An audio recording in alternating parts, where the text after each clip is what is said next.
একটা রাস্তা উদ্বোধন করতে আসে তারেক রহমান এবং গোলাম মোহাম্মদ সিরাজ দুজন সাথে আসে দিন ঠাকুর বিদিন নিয়ে এখানে একটা বট গাছ লাগাইছিল। সে বট গাছটা ছিল এটা খেয়াঘাট নামে পরিচিত।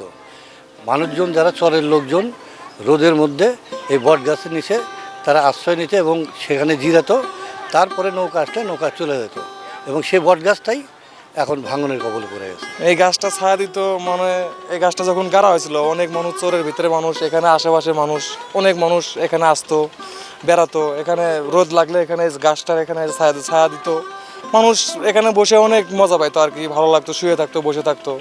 তো এই গাছটা চলে যাওয়ার পর, এখানে এই গাছটা চলে যাওয়ার পর মানুষ, এই এলাকার মানুষ এতটাই কষ্ট পাইছে যে যা আমি আপনাদেরকে বলে বোঝাতে পারবো না। এই জায়গাটি আমাদের স্মৃতি বিজড়িত জায়গা, কারণ এখানে বিএনপির ভারপ্রাপ্ত চেয়ারম্যান তারেক রহমান 2003 সালে এই গাছটি রোপণ করেছিলেন এবং স্পারের কাজ শুভ উদ্বোধন করেছিলেন। সেই গাছটি আজকে নদীগর্ভে বিলীন হয়ে যাচ্ছে।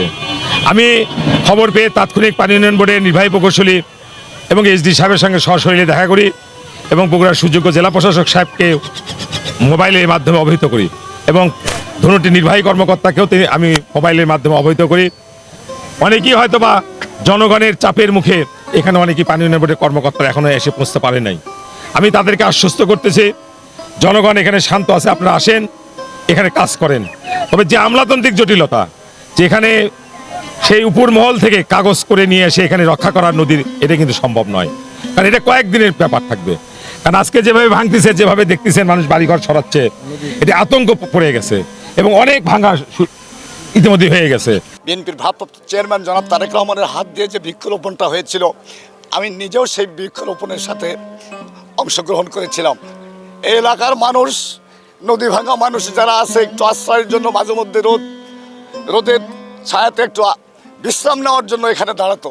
আজকে এখানে এসে আমার কি বলবো, গোসাইবাড়ি ভান্ডারবাড়ির মানুষের জন্য এবং আমার তারেক রহমান জনাব বগুড়ার কৃতি সন্তান জনাব তারেক রহমানের আজকে স্মৃতি বিচলিত জায়গা আজকে যমুনার গর্ভে বিলীন হয়ে যাচ্ছে। আমি দুচোখের অশ্রু ঠেকাতে পারছি না।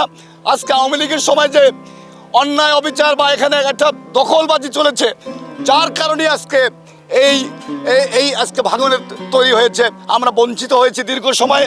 আমরা বগুড়ার মানুষ আজকে গোসাইবাড়ির ভান্ডারবাড়ির মানুষকে আশ্বস্ত করতে চাই এবং এই অন্তর্বর্তীকালীন সরকারকে আমি বলতে চাই যে এইখানে এখন যে ব্যবস্থা চলছে এটা আরও জোরদার করার জন্য এবং শুকনা মৌসুমে এখানে একটা স্থায়ীভাবে ব্যবস্থা নেওয়ার জন্য আমি বিনীতভাবে এই সরকার এবং পরবর্তী সরকার যারা আসবে তাদের প্রতি আমার বিনীত অনুরোধ থাকবে এবং এটা ব্যবস্থা নেওয়ার জন্য